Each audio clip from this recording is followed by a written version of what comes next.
Hi, everyone. This is Adam Hops with the National Operations Center of Excellence. Thanks for joining today's planned special events webinar. We're going to get started in just 1 minute. Please know that you will be muted throughout the webinar, but we will do questions. So we'll get started in just 1 moment.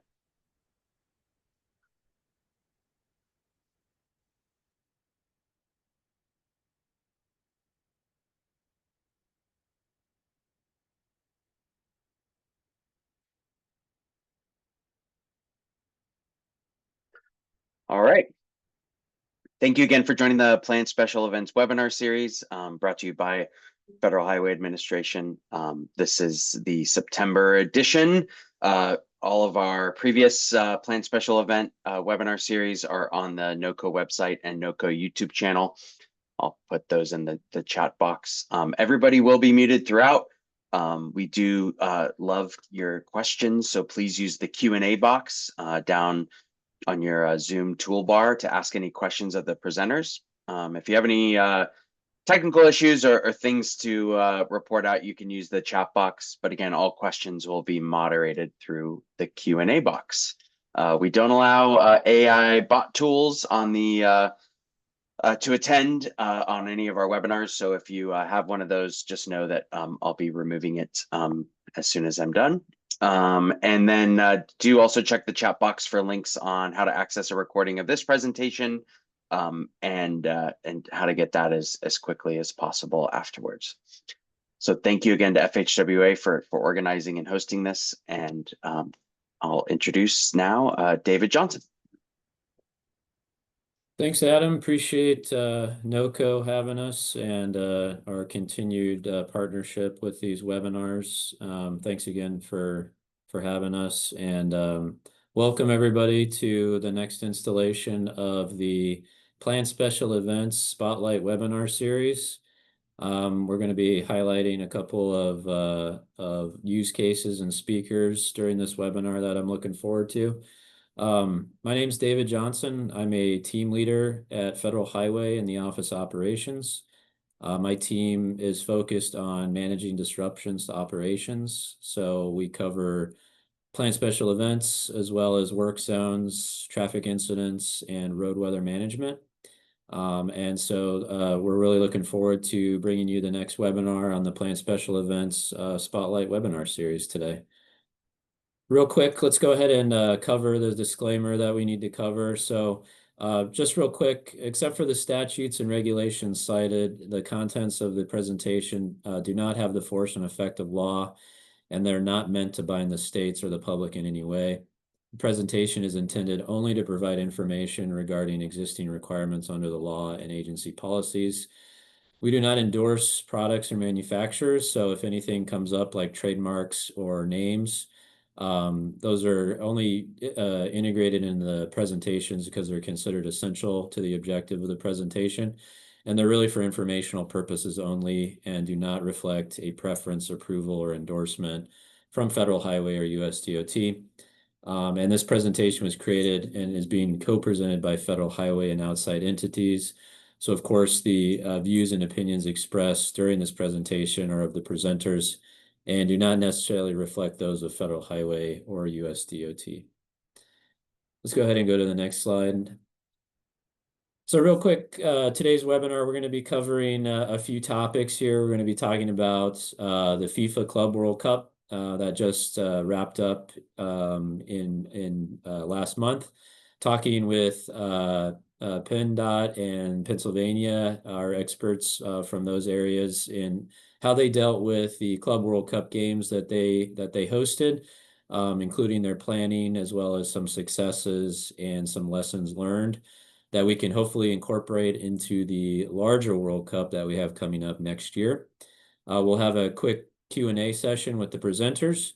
And then after that, we're going to do a preview of our redesigned National Highway Institute Planned Special Events course, which is called Managing Travel for Planned Special Events. So we're looking forward to hearing from Jason Nelson as he discusses what we're working on for the new redesigned and reformatted NHI course. Next slide, please. So today, real quick, let me do a brief introduction. We have three fantastic speakers today. We have Rich Montanez, who's responsible for the maintenance, operation, and improvements of approximately 2,500 miles of local roads, including 1,000 school crossing guard locations, 3,000 traffic signals, 280 bridges, and 120,000 street and alley lights in the city of Philadelphia.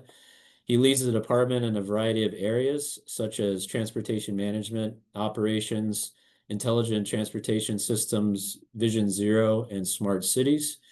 He's also leading the FIFA World Cup activities for the city of Philadelphia. Thanks for being here, Rich. Next up, we have Dave Adams, who manages the arterial section, freeway section, paint crews, and the Southeastern Regional Traffic Management Center within District 60, which covers the Philadelphia region. He's a licensed professional engineer with 21 years of service to the Commonwealth. He holds a bachelor's and master's degree in civil engineering and is a recipient of the Governor's Awards for Excellence in recognition of his role in recovery for the collapse of the bridge carrying I-95 in Northeast Philadelphia. Thanks for being here, Dave. And finally, our last speaker today will be Jason Nelson. He's a senior manager of innovative learning solutions at ICF with over 20 years dedicated to the advancement of learning. At ICF, Mr. Nelson has experience supporting several federal highway learning initiatives, including the creation of several web-based training courses, instructor-led training, and virtual instructor-led training courses. Over the last year, Mr. Nelson has focused on enhancing federal highways managing travel for planned special events course, which he'll be talking about later in this webinar. So thanks for being here, Jason, and welcome to all our speakers. Let's go ahead and hand it off to Dave and Rich, and they can walk us through what they experienced during last month's Club World Cup, and I'll hand it off to you, gentlemen. Thanks. Thank you. I'll start and then I'll turn it over to Dave. And I apologize, I will be going pretty fast through the slides. I got Eagles versus Cowboys, and our parking lots are opening up in 20 minutes. So I'm trying to rush to manage that headache. So the city was fortunate enough to host 6 games within our Prevy at the Lincoln Financial Field, and we decided that it was going to be a way for us to try some of the planning we were planning for 2026. Next slide. Yeah. The matches, we had not only the group, but the 18 and a quarterfinal in the city of Philadelphia. Next slide. But along with the matches, we also have multiple events happening. It happened during July 4th festivity. So the city hosts a concert and multiple other festivities throughout the city happened.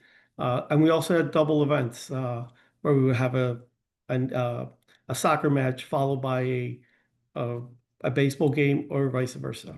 Next slide. So I think we're unique in the fact that we have 3 arenas. All our sports teams play in the same area. So we do have multiple events where you could have a soccer game, a football game, followed by a concert happening at the same time.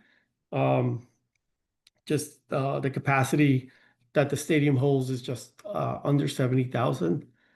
Plus, there's all the spectators. There's an Xfinity Live and a casino nearby. So usually a lot of times it exceeds that. If anybody's curious, today's anticipated participants will be over 100,000 expected in the area. So we were trying some of the things where we were opening up 3 hours before the match for people to come in, get people settled, things like that. And this was something similar that we're trying to do for FIFA, although there was no activation. We are looking FIFA 2026 will have some activation that will draw people earlier and keep people later. Next slide.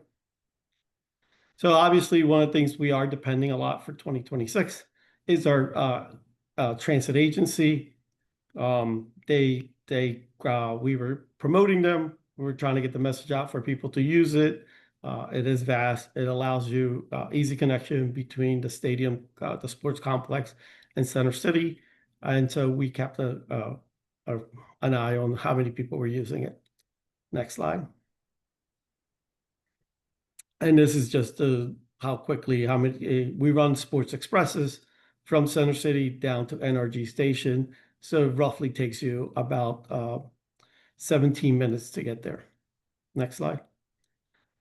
And with the Club Cup, we wanted to make sure we were prepared for all this.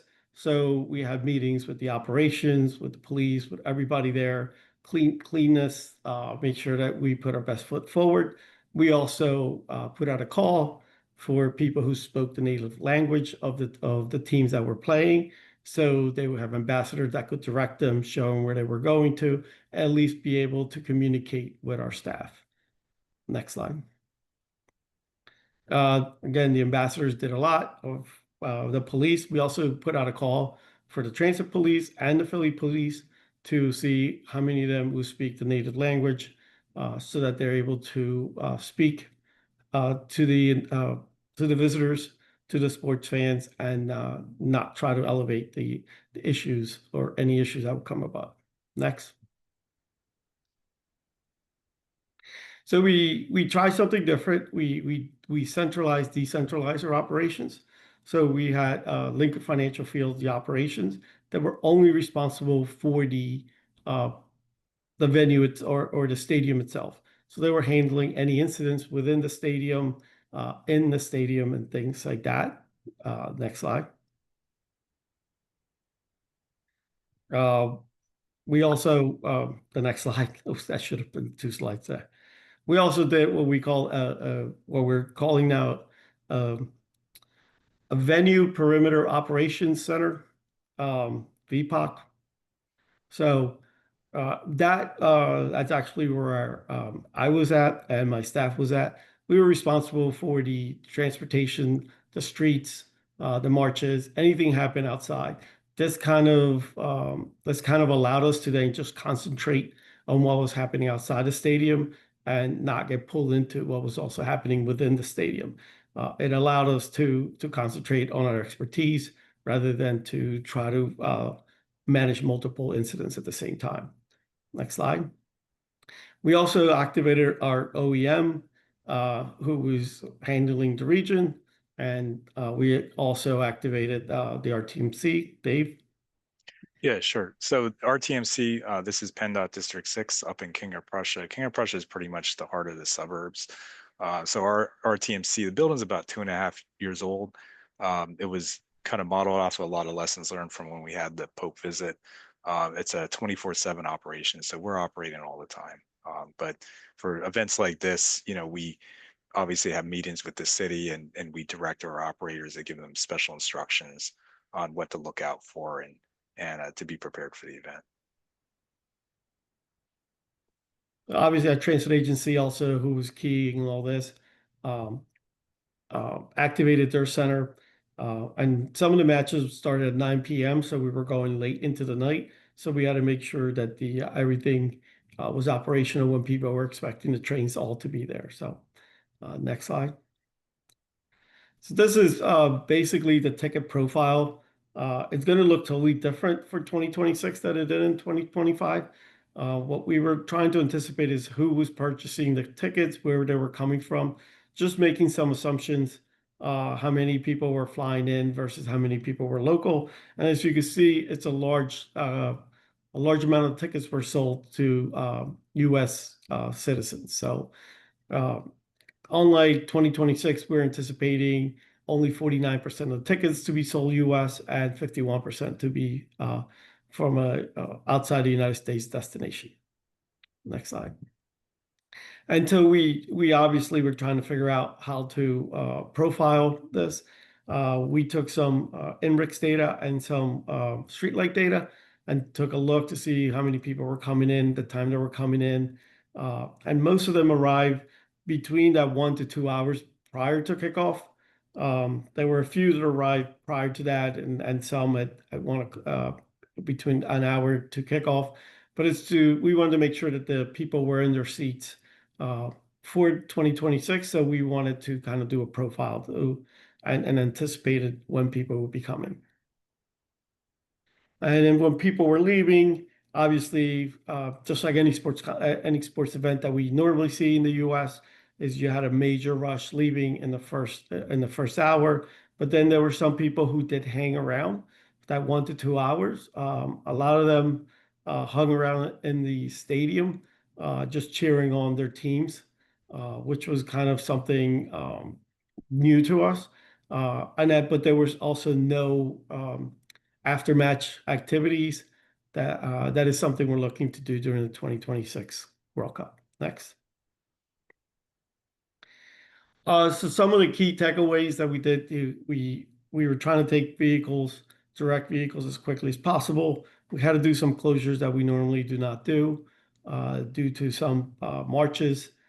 So we had it, our plan was very fluid, and the way we were directing people into the parking lots changed depending on where fan marches started and when they were coming. We also had to do closures of off-ramp and on-ramps to the interstate that we're currently working on, trying to work on a little better for 2026. Next. We parked a little under, and anybody who's from Philadelphia understands we use our gate system, but we parked a little under 47,000 vehicles for all the matches, and the ticket sales were just a little under 350,000 spectators that came in to the matches. We also have ridership numbers, transit ridership numbers that we're coordinating just to see how many people came via transit and how many people actually drove themselves and Uber Lyft under. Next. Dave? So thanks, Rich. So to give a bit of a regional perspective, this is a map of Philadelphia in the tri-state region. You could think of Philadelphia as the state operating the freeways and the city operating the surface streets. But we do have a number of different agencies in addition to the city and the state.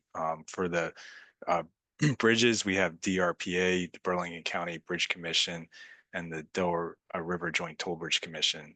They manage the bridges across the Delaware River.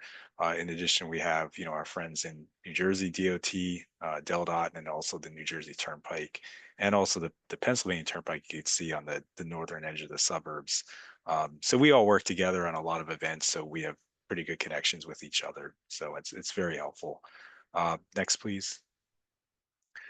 So overall for our system, to give an idea, so this is kind of a map of where we have cameras and message boards. Next slide, please. There's take a look at one of our changeable message signs. This is one of our permanent installations. Next. And kind of a closer look on the city, on where we have cameras. We have over 500 cameras in the region and over 200 changeable message signs. From a communications perspective, we use fiber optic communications back to our district office. So we're fortunate to have a lot of fiber trunk lines along our freeways. Next, please. And then this is kind of a close-up of the South Philly sports complex area. As Rich said, there's 2 stadiums and arena in the area, so a lot of events in this area, and it has easy access to the freeways. Next, please. To give an idea of traffic congestion, so following the FIFA Club World Cup, we took a look at what congestion looked like in different freeways. We purchased data from INRIX, and we process it through the Pro Data Analytics Suite. Very helpful to take a look. Even if I wanted to process data from this morning rush hour, I could already do that. It's very powerful. This is I-76. Next slide, please. Just to give an idea from the analytics suite, this is kind of a congestion map. We've highlighted in on the areas around the stadium and showing game start time and what congestion looked like. In this case, it wasn't very congested. Next, please. And this is another map. This is for the July 4th game. Next, please. And then this is I-95. We'll take a look at the congestion chart for that. Next, please. There it's zeroed in on I-95 in South Philadelphia, and when the game started. Next, please. And then again for the July 4th match, which was a later 9 p.m. match, you could zero in and you could see on the left that there was congestion just before the match, and then it cleared up. That would be a bit more unusual having congestion at that time at 8 o'clock. So it's obviously related to the match. Next, please. This is Broad Street. Next. And there's what the map looks like for Broad Street, zeroing in on the South Philly Sports Complex. Next, please. And then again for the July 4th match, which was later. Next. And then this is Vine Street Expressway, which cuts across Center City. Next, please. And then those are the two maps showing Vine Street Expressway. So they're powerful tools to do a lot of things with them. Take a look at the origin destination data for the region. Next, please. So you could see this was using streetlight data. Jacobs Engineering pulled that for us. They're developing our transportation management plan. You could take a look at the plurality of traffic is coming from New Jersey and across the Walt Whitman Bridge. Walt Whitman's the highest line there that crosses the river next to South Philly, and then you could see cars coming from Northeast Philly down 95, and then from Delaware County and state of Delaware up 95. It kind of gives you a sense of where traffic was coming from and arriving to in the stadium area. So this was helpful to get a sense of what traffic might look like next year for people traveling to the World Cup. Next, please. And then that's kind of a bigger region overall. Next. You can see again similar in terms of traffic coming from New Jersey and across Walt Whitman. Next, please. Again, similar going across Walt Whitman Bridge. So there's kind of a chart showing the major corridors that were feeding traffic towards the matches for Club World Cup. You can see the highlights: I-95 northbound coming from Delaware County and the airport. You have Walt Whitman Bridge, and then also I-95 southbound that comes down from Bucks County in Northeast Philadelphia. So next, please. I'll turn it back over to Rich.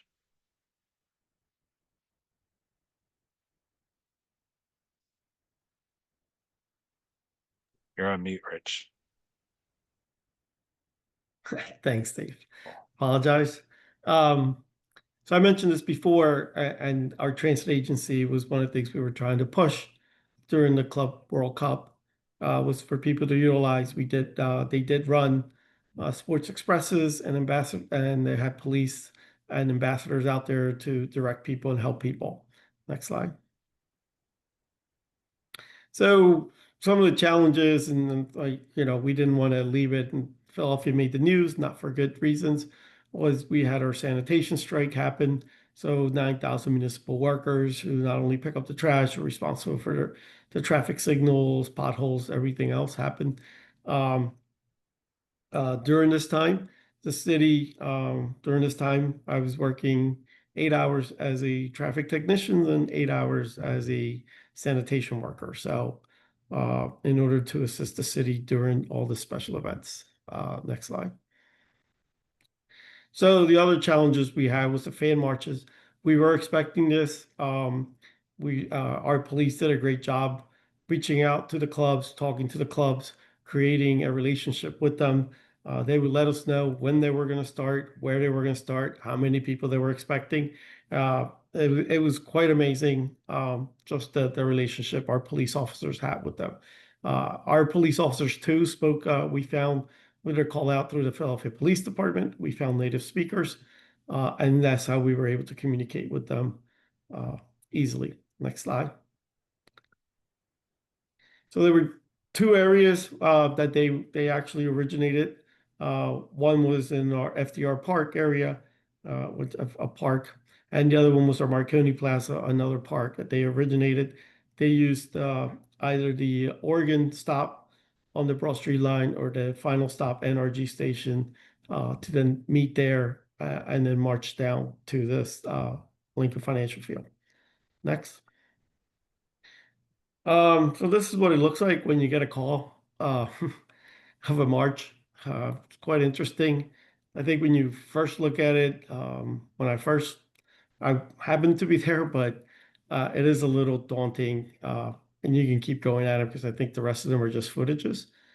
Um, so it's just a little daunting. You can also see the amount of police force that we provided for them. It was just to make sure that everything went smooth, that they didn't, that they actually were very nice. I mean, they follow instructions. They would light up a couple of these marine flares, incendiary devices, walk with it for a while, throw, and we were able to easily aid them. The march, depending on the distance, somewhere between 1 to 2 hours it would take. And yeah, this is where I was. So it's a little different. I was told about them, but until you sit there and you experience them, it's not what I was expecting. And I am from Philadelphia, so I tend to expect a lot of things like this.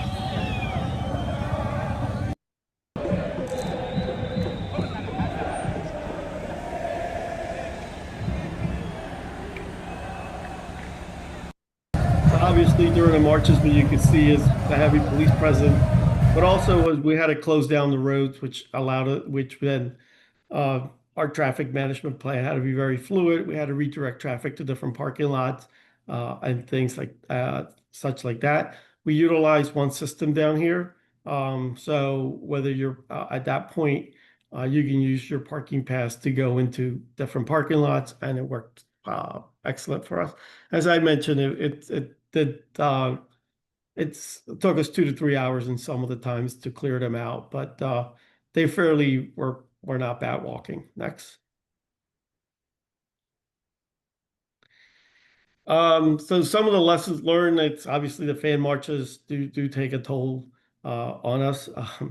So also is we had a lot of issues with rideshare because they were trying to drop off in front of the venue, and it became problematic, obviously, with the marches, and that was also the pickup. So we're kind of working on all that. We're trying to work on a cohesive traffic management plan for the complex for the FIFA World Cup, and we're also trying to see if we can put wayfinders and QR code. And then we're also interesting part, we're trying to figure out how to detect marine flares, which is they're not detectable. They also, some of them got snuck into the stadiums and all that. Next.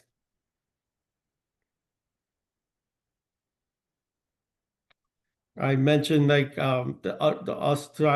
are trying to coordinate with Uber and Lyft to give them an area where they can go pick up and drop off, kind of keep it consistent so that people know where you're being dropped off is where you're going to pick up.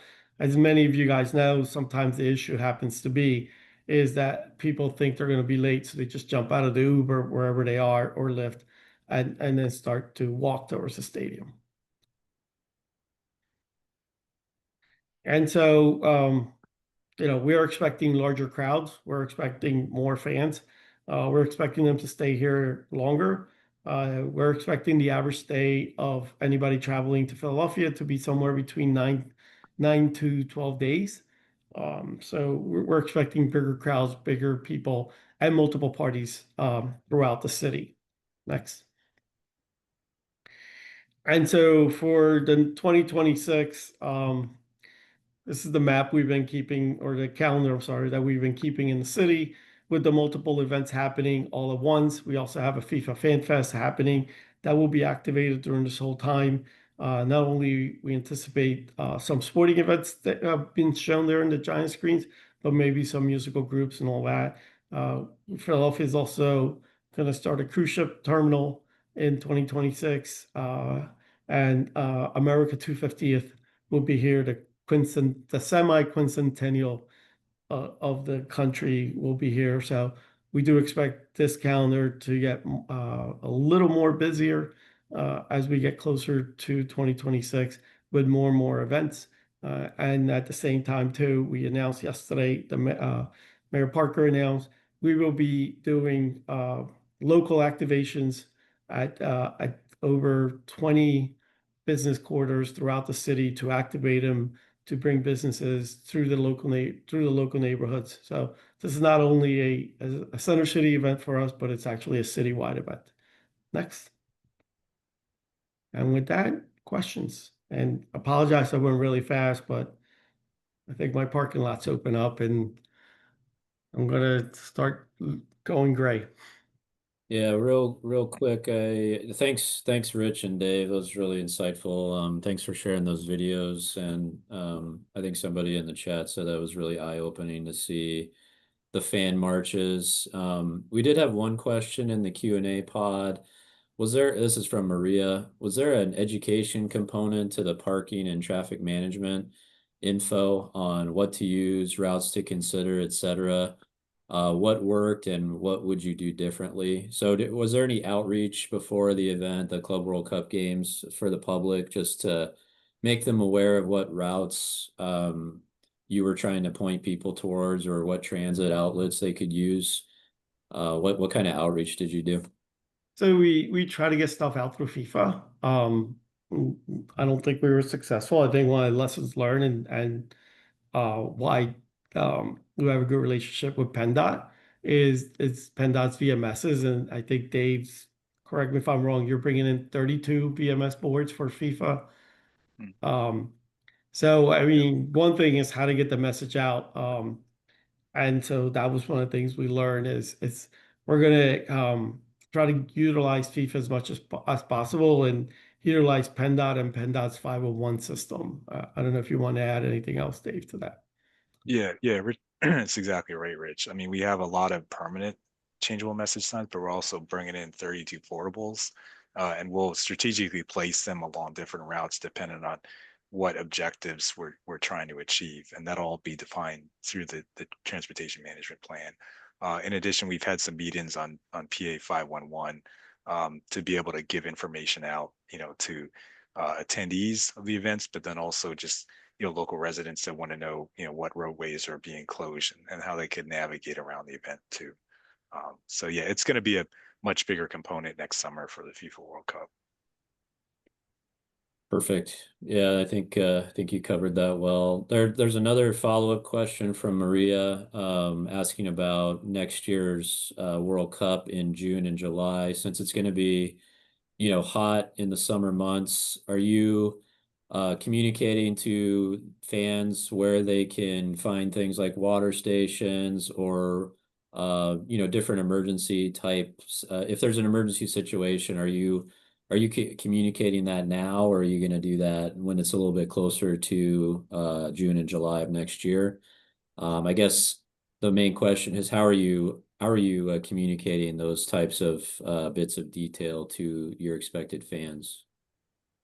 So we are planning to, depending on the weather, and that was one of the lessons we learned. And this year was for next year, we are planning to put some water stations out there. We also have to provide lockers for people to lock their valuables because they won't be able to take things into the stadium.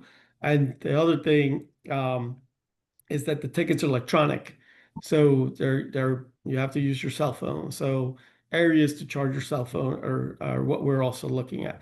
So we've been working closely with the host committee, Philly Soccer, and FIFA to see how we're going to be able to accomplish this and make sure that people are safe when they do. One of the things that we did learn this year was the 12 o'clock games. At one point it was like 125 degrees on the field. So we are just FIFA is discussing whether Philadelphia will have or day games or night games is what we're still discussing. Thanks. Looks like we're out of Q&A questions, but there's quite a few in the actual chat. So I'll try and scan through some of these real quick before Rich, I'm sure you're itching to go. So just one real quick. Will these portable changeable message sign messages be remotely programmed, or are they going to be on-site programmed for the World Cup? Yeah, they'll be remote. From the state's end, they'll be integrated into our ATMS platform. So we'll be able to change them remotely, just like we will our portable or our permanent changeable message signs. Perfect. All right, Rich. Well, I think it's time for you to get out of here. You got more important things to do. So thanks so much, Rich and Dave, for being here and sharing your expertise on what you saw during the Club World Cup. And we look forward to hearing from you some more as you continue to plan for the large World Cup next year. So thanks again. We really appreciate you gentlemen coming on and sharing what you learned from the Club World Cup. Thank you. Thanks Jason, for my inviting us. apologies. Thanks See for you being- guys. Thanks for being here, gentlemen. Bye. Thank you. Yeah, thanks, Rich and David. That was really interesting. Now on to my segment. This is going to focus on the new, not even new, but really the updated Managing Travel for Planned Special Events course. And I'll start off by giving you a little bit of background on that and talk to you about what this course entails, and then let you all know about the pilot we're using to test the course as well. So there's an existing Managing Travel for Planned Special Events course. It's a 2-day in-person course. It uses a lot of lecture, and the content's older. It was designed sometime in the early 2000s. So the FHWA PSE program, they met with stakeholders to determine if they thought a new PSE course was needed. And the overwhelming response was yes, that a new course was needed, or that a course was needed, but that it needed to be updated, and that 2 days in person was just too long. Next slide, please. In terms of the target audience, the stakeholders were surveyed, and you can see there's a number of different roles or positions that could benefit from this course. And these are just some of the target audiences that they came up with to show that this course is going to reach a broad audience. Next time. So now to those course updates. So instead of being just an instructor-led course, this course uses a blended delivery. We use what NHI refers to as virtual instructor-led training. So those are essentially live webinars where you have an instructor, there's some lecture, there's activities, discussions. And in terms of some of the engagement that this course offers is having some small group breakout activities. There's going to be polling, discussion questions. And then the blended component of it is after learners complete or attend these different sessions, there'll be discussion boards that they'll respond to. And the grades will be based on attendance for the sessions, discussion board posts, and then there's an end of a course assessment as well. And the total time we're looking at here for participants is about 10 hours, and that includes attending the 5 sessions and then completing the assignments as well. So for the course objectives, really the course is going to help the students be able to describe the effects that planned special events have on travel, identify challenges that affect managing planned special events, determining high-level strategies and tools that can be used to manage travel for planned special events, and then how to apply the lessons learned effectively to different PSE scenarios. The next 2 slides here really just show a high-level overview of the course structure. So it consists of 5 modules, and each module there's a different session, and you can see in the bold here what those sessions cover. So for example, module 2 has 1 virtual instructor-led training session, and that includes unit 1, introduction to PSEs and initial planning activities.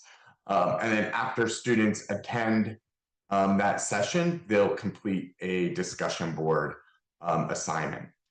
And we anticipate that each of these virtual instructor-led training sessions are going to last anywhere from an hour to a maximum of 2 hours. So I talked a little earlier about some different scenarios, and in terms of scenarios we wanted to use after talking to stakeholders, we came up with 6 different scenarios. So we have a parade, a marathon, a mega concert at a stadium, a solar eclipse, a political demonstration, and a state fair. And these scenarios are used for small group activities that are threaded through each session. So for example, in Unit 2, we discuss initial planning activities, and each group is assigned a different scenario. So one group will be assigned the parade scenario, and after Unit 2, they'll discuss some strategies that they would use for initial planning activities, and then continue with that same scenario throughout the later units. So that's how the scenarios work in the virtual instructor-led training session. But following that session, we talked about those discussion board posts. So basically, students will review what other groups posted for their scenarios and offer feedback. So that way, if you're just assigned the marathon scenario, you still have an opportunity to learn about what what those other groups are, what strategies they're applying to their scenarios as well. So you're getting a mix of different scenario experiences through that discussion board. In terms of just getting some of your feedback, we're interested to hear for the participants on this call, if your region has ever hosted events that align with those scenarios, whether it be parade, marathon, concert, solar eclipse, political demonstration, state fair. And you can, you're not limited to one here, but if folks could just select which types of scenarios would apply in their region.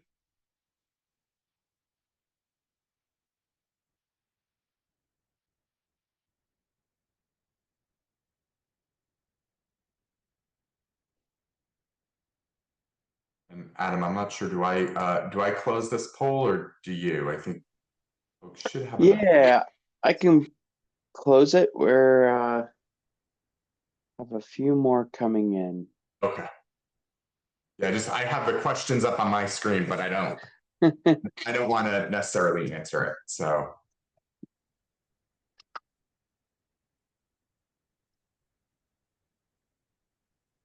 right. So you should see those results up. So it looks like there's a good mix of how these scenarios apply. So for parade, that's 74% of respondents, marathon 69%, mega concert 60%, solar eclipse 34%, political demonstration 57%, and a state fair 49%. So I did want to see, whether you want to use, just using the chat for this, just so folks don't talk over each other. But if anyone has any, lessons learned or successes or innovations that they want to share with the group, please take a moment to do that now. And if you could preface that by just sharing what type of, what type of event it was, whether it be one of these scenarios or if it was a different type of event that might apply.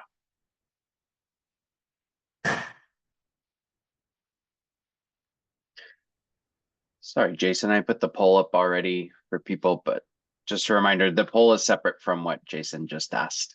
Yep. Yeah, so basically I'm asking folks to share in the chat their responses to the second question.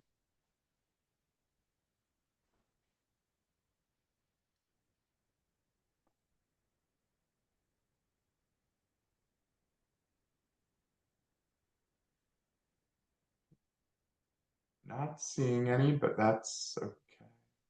Oh, contingency plan.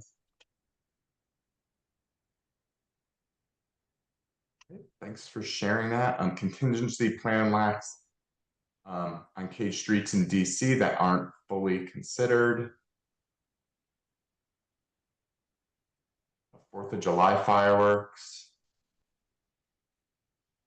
Concerts midday.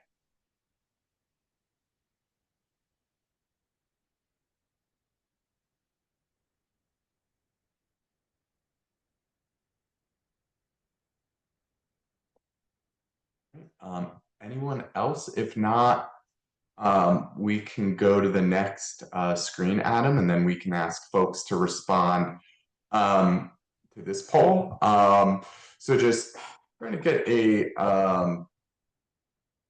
understanding of whether or not you think stakeholders in your region would benefit from this course.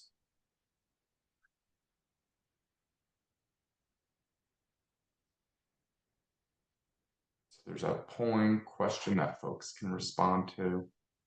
Yeah, Jason, real quick, it looks like in the chat you're starting to get a few more responses. It looks like John Constable said emphasizing that lessons and plans from PSE can also be helpful for ad hoc incidents. For example, pre-planned detours of beltway interchanges. So there's a traffic incident management component to the planning with PSEs. Okay. Matthew Simon said another type of event that they deal with is a regional air show. Edward Cox said Indianapolis 500 will draw 300 to 350,000 people annually. And then Steve Latowski said, thank you for rebooting the NHI Plan Special Events course. He co-authored the original NHI course in 2003. This is very well received by PSC practitioners. Awesome, Steve. Yeah, I'm glad you mentioned that. We're looking forward to updating it. John also said how to leverage your MPO for regional PSE planning. That's also a really good point.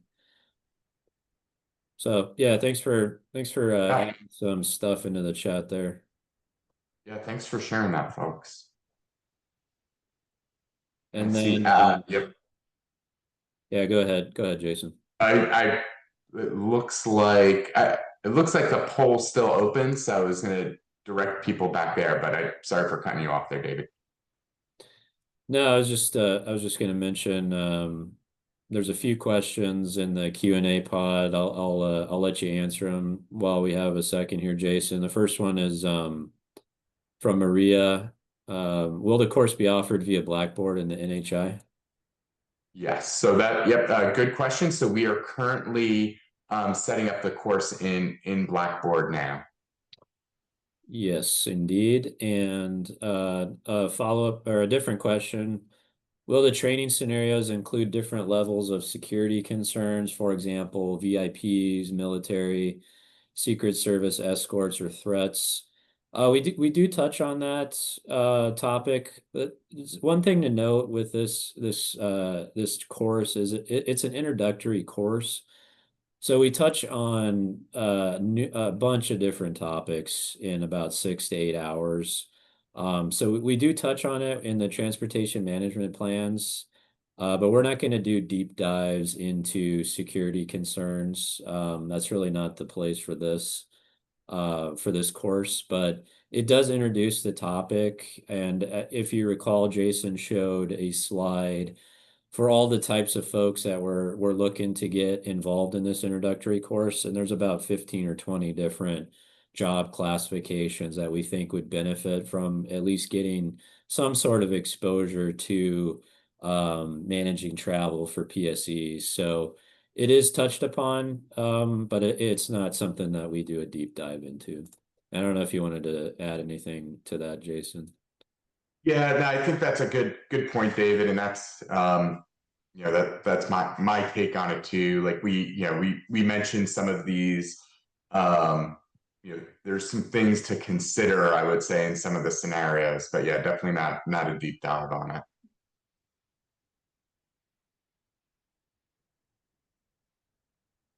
I don't see any more questions in the Q&A, so I'll hand it back to you, Jason, if you have any more slides. Adam, if you wanted to share I could see the polling results a minute ago, but then they disappeared.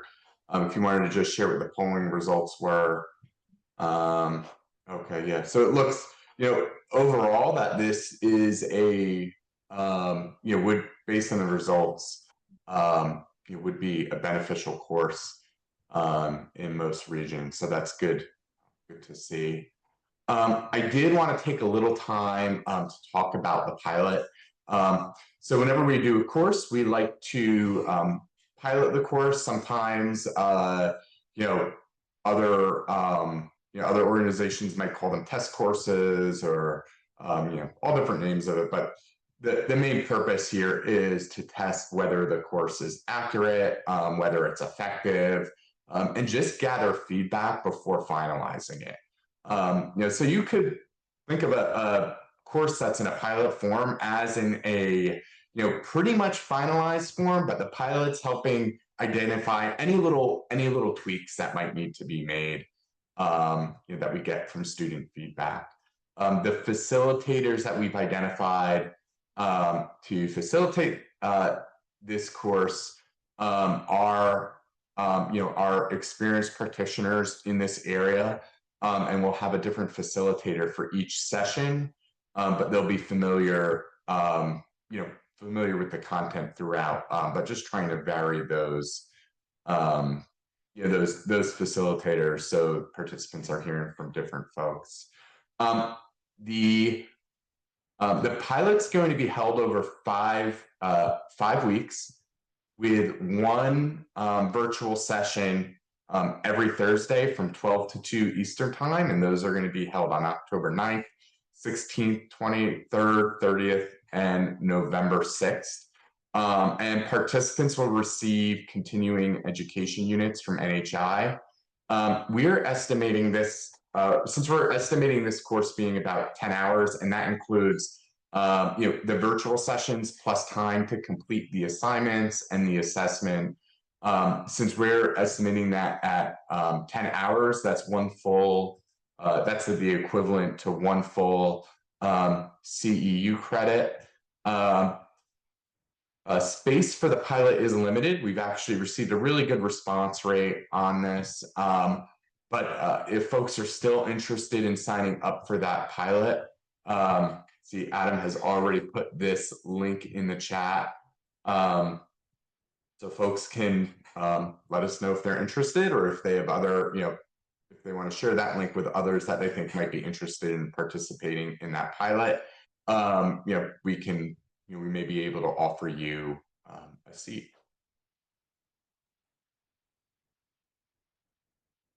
Any questions about the pilot specifically? If you have any questions on the pilot, go ahead and put it in the Q&A pod. I see, yeah, Adam put the link in. And like Jason said, we're closing the interest form probably at close of business tomorrow. So if you have any interest, or if you know of anybody in your agency that would benefit from this, or if you have, if you're a host city for a large upcoming planned special event, we more than welcome more people. We had, like Jason said, we did have a good response, but we do have a few slots available. And the more eyes that we get on the pilot course, the better this will be. Our plan right now is to launch this ahead of the World Cup. I'm hoping around the February or March timeframe of 2026. So it'll be available, I hope, through the NHI catalog and Blackboard in the spring time period, ahead of the World Cup. That's our goal. So, the more people we can get involved in this, the better this course will become. So thanks for your consideration. And like I said, that link is posted in the chat. If you have interest, please fill out the form by close of business tomorrow. Thanks, David. I don't think I have anything else to add. Just if there's any other questions, which it doesn't look like there are.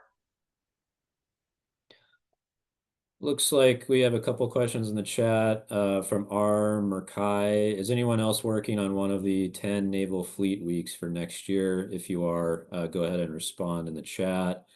And then John mentioned, I would add that a portion of the course should be devoted to interagency communications. Yes, the communication framework is a big part of the course, even though it is introductory course. And also, if you're familiar, I'll touch on this in a little bit, but if you're familiar with some of our planned special event materials on our webpage, on Federal Highways webpage, we go into more technical materials like a checklist for practitioners to prepare for a planned special event. And those break down a lot of different topics and a lot of different considerations, communication being one of those.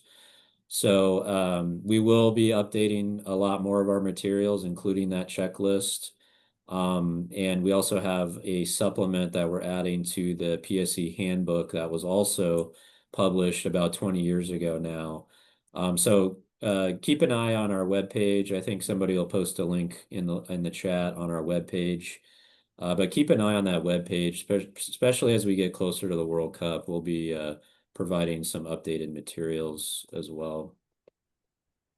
And if you have any questions on the NHI course, feel free to reach out to Jason or Michelle with ICF, or also feel free to send me an email at any time as well. I think my email address will be on one of these upcoming slides. So let's go ahead and go to the next slide. And thanks, Adam, for posting that our page there. So some of the other upcoming activities that we have related to my program areas, including planned special events, I've listed out here.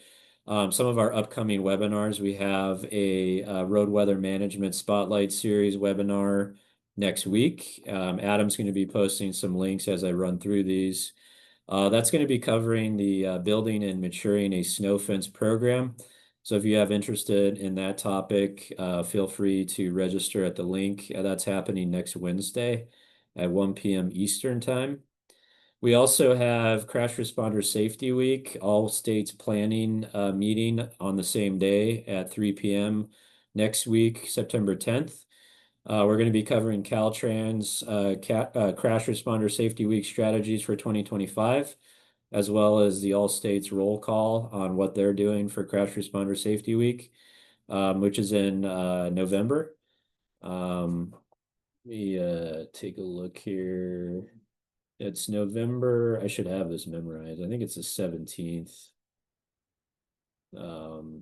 Yeah, the week of the 17th, November 17th through the 21st is Crash Responder Safety Week. Something else that we're doing in traffic incident management is the self-assessment tool. We have a webinar taking place next Thursday, September 11th at 11 a.m. Eastern. We're going to be highlighting some of the self-assessment tool improvements, as well as officially kicking off the 2025 self-assessment season.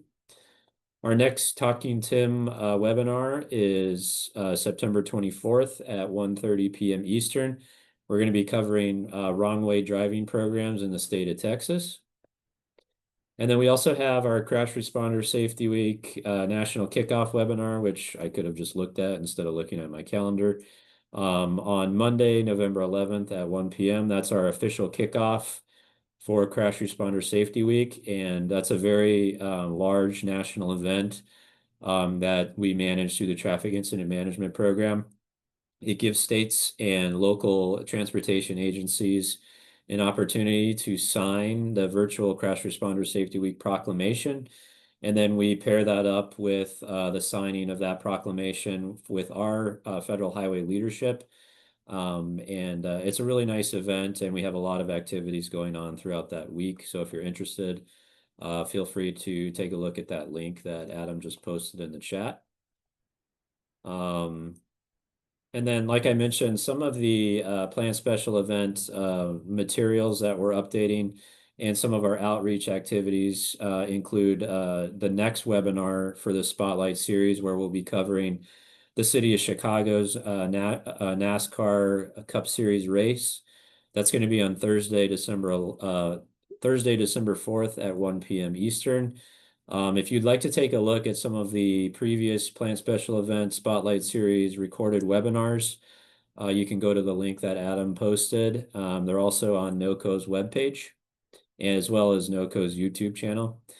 I believe Adam already put in our webpage where we're posting updated materials, including our webinar recordings. And then we do have a PSE related newsletter. Right now, our newsletters are not going out, but we're hopeful that we'll be able to send out newsletters. I'm hoping before the World Cup, but we do have a lot of this type of material that we'd like to send out to our Gov Delivery listserv. So if you have interest in joining that listserv or our webpage, please follow the links that Adam's posting. And then some of the resources that we're currently updating. I mentioned the updated Plan Special Event checklist for practitioners. We're going to be posting that ahead of the World Cup. We're also going to be posting a PSE handbook supplement that's going to be covering a lot of new technologically based updates from when the previous handbook was posted about 20 years ago. That's about a 30-page supplement that really showcases things like EVs and considerations for EVs for planned special events, talks about updated technology deployments. It also speaks to rideshare and just some of the new technologies and transportation operations strategies and tools that were not around 20 years ago when these materials were updated or were developed. And then we also covered the NHI course, thanks to Jason's briefing on that.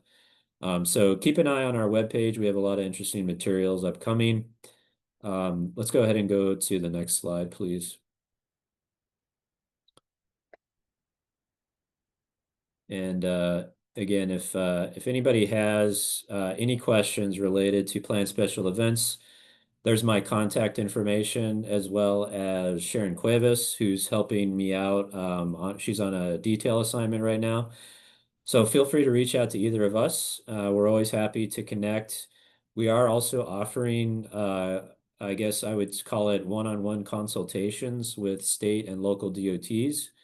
So if you're involved in PSEs, or if you're a host city with World Cup responsibilities coming up in 2026, we're always open and very happy to chat with you on some of the technology deployments that you're doing.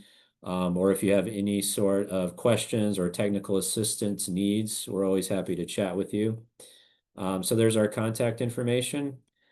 And I think with that, unless there's any, let me check the chat real quick and see. I know Adam put in a whole slew of links for you to take a look at.